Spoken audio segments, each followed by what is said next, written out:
I wake up in the morning and I think about greatness. I wake up in the morning and I want to talk about greatness. I wake up in the morning and I'm thinking about the greatest horror short stories, in my opinion, that I have read. And this short story right here got a 10 out of 10, a perfect score, a flawless victory. As beautiful and wonderful as Portillo's chocolate eclair cake, as beautiful and as wonderful as a Victoria Justice nude scene in a movie, as beautiful and wonderful as the day that I got to leave Felicia and she didn't ask for child support. Felicia, if you're watching, please don't take that as an invitation. This short story is fantastic. Absolutely amazing. One of the darkest, scariest, creepiest, most haunting short stories that I've read. And it's just perfection. And that's the whole point of the series that I'm making and introducing to my channel, which is the best I have ever read or watched. And this is going to be the beginning to that series. So, what are we talking about today? We're talking about my favorite short story from arguably Stephen King's best short story collection I read so far. And that is The Boogeyman by Stephen King. Get the heavyweight belt champion, people. The Boogeyman by Stephen King is absolutely fantastic. A 10 out of 10. Can I get a oh hell yeah? We're talking about Boogeyman, what? We're talking about darkness, what? We're talking about creepy, what? Scary, what? Monster version of the bill collector? What? Come on, y'all. Come on, y'all. Throw your roses out. They better not be rotten either. I need them high quality roses. Scented and everything. How are y'all doing? That's right. As entailed by the video, today we're talking about the best, basically horror material that I have experienced so far in my journey for horror. And starting off with that is going to be my favorite short story I have ever read. And that, without a doubt, relates to my favorite horror short story I've ever read. A 10 out of 10 perfect, flawless victory going to The Boogeyman by Stephen King. What is The Boogeyman by Stephen King about, and why do I think it's so awesome? Now, luckily, I have not covered this story. Sorry if I rub my eyes, I just woke up. This is not because, although I do look like I've been affected by The Boogeyman, but I always get raccoon eyes every time I wake up. But The Boogeyman by Stephen King is essentially about this main character, this middle-aged guy who's talking to the therapist. And as he's talking to the therapist, you get this inclination that something's kind of off about him. He may be a little bit crazy, a little bit loony. Maybe he's dealing with some mental problems. And as he's speaking to the therapist, he's talking about, explaining, you might think I'm crazy. You might think I'm wild. And you're going to judge me for this. But, yeah, I'm responsible for killing all 3 of my children. And right away, you get that jab to the face where you're like, what? We got a serial killer being interviewed therapist style here? Yeah, he's saying he's responsible for killing all 3 of his children. However, he adds a caveat, and he says, but believe me, I'm not the one who killed my children. The Boogeyman did. And you're like, whoa. You're like, God damn. That's the start to the story, and that's just the beginning. This short story is basically told in the format of this crazy, deranged, kind of loony guy confessing this story about what happened to his 3 children, about how they were murdered. And you start to find out that he really does believe that the Boogeyman was the one who killed his 3 children. And as you hear his story, he goes through each tale about what happened to each of his children progressively. His first child, his second child, and then his 3rd child. He didn't have them all at once. He had them one after another, after some incidents happened to him with him and his wife. And each story progressively gets creepier and creepier. All right, you have basically him talking about how, he had his first child. He was really reluctant on the whole thing. It was supposed to be like a mistake, how much he loves his wife. And he basically, describes it, how much he loves his child, how much he cares for it. And then one night, as he's tucking his child in, You know, basically some of the stories, the way they go is, you know, he's tucking his child in, and then they'll tell him, you know, Daddy, check the closet, there's a boogeyman. And of course, as any guy, you don't take it seriously, you have a rational mind, and that may or may not backfire on him. Now, not every story is like that, but there are some stories like that. Some of them involve even a baby, and it's like, whoa, like he's making observations. Some stories involve younger children that are saying that to him, and it's kind of freaking him out.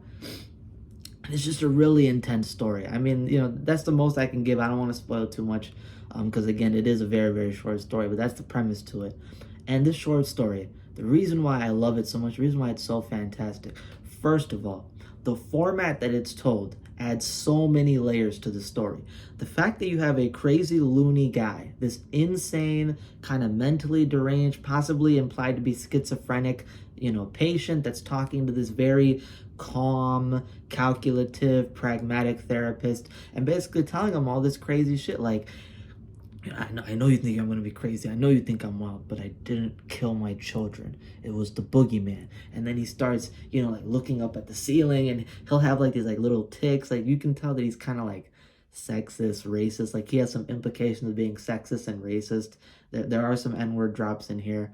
But the reason why it's done, it's not just done just for the sake of being done. The reason why you have that sexism and racism a little bit in his character is because Stephen King wants you to make this, to think that this guy is an unreliable narrator. For those of you who don't know, in literature, an unreliable narrator basically refers to, as the name entails, you don't know if you can trust the narrator or not regarding their account of something or the way they're telling the story. You're not really sure if you can believe it or not. Usually, most of the time, it's with teenagers, or if in case it's like a mental character that says like, you can believe me or not believe me. That's not what happens here. But the whole idea of him being kind of crazy, kind of loony, sexist, racist, King wants you to think that this guy's an unreliable narrator. He wants you to put the blame on the narrator, this guy who's telling his story. He wants you to put the blame on this guy that, hey, he's the one responsible. You should believe that this guy's not in his right mind, and most likely he killed his children and is trying to cover it up. The same thing that the police were under the impression of in the story. However, as this guy describes his story, as he tells the story, it becomes so creepy, so intense, and so damn scary, that you just feel like there's no way he could make this up. There's no way. And of course, it's a horror story, so you have more inclination to believe it's going to be real. But, you know, there's a lot of twists throughout horror stories. But the way he tells it is so descriptive and so creepy, you're very much starting to become inclined to tell them. And that adds another factor, which is why the story is so fantastic. It has one of my favorite monsters, not just in, I guess, urban legends or mythology, but the way King writes about the boogeyman is so fucking awesome. It is so fucking fantastic the way he writes about the boogeyman. The boogeyman in this story basically is like this, again, it's the boogeyman, but he has this, or I guess it has this, like, no, I mean the boogeyman, whatever, why am I worrying about pronouns? He basically has this fucking aura of like a serial killer, stalker, home intruder. Like it makes it so eerie. The fact that Stephen King literally emphasizes on the, you know, real life horror implications of the boogeyman, and then enhances it with the supernatural, you know, creature feature stuff. You again have scenes of a baby that, you know, the most vulnerable, a straight child, and, you know, you get these little things where, like, the narrator, this father, I'll refer to him as the father, who is the narrator, this crazy guy. The father is basically checking up on his baby, and he notices that the closet door is a little bit open. And he didn't have the closet door open as far as he can remember. You know, little stuff like that. Like, he'll see the closet door open. He'll hear scratching. He'll hear like this like shuffling or noise in the closet. And he like starts getting alert and a little bit panicky. Real life horror. That messes with me really bad. And then, you know, not to go too deep, but you may or may not have these visuals of kids having their backs ripped open, viciously murdered, blood staining the entire bed sheets, and their faces locked in a permanent screaming fashion. And it's like the most horrifying, like it's not super gruesome, but it's just the right amount of gory and dark and creepy that it just works. And then just the build up to the action, because each story that he does for each of his children, basically you have a child, something happens to him and his wife try to recover from it, something happens to a child, and so on and so forth. That's kind of how the story is told a little bit. I mean, maybe that's too much to give away, but I want to give a brief synopsis of that. I'm not going to tell you what happens to the children, but bad stuff happens around the house.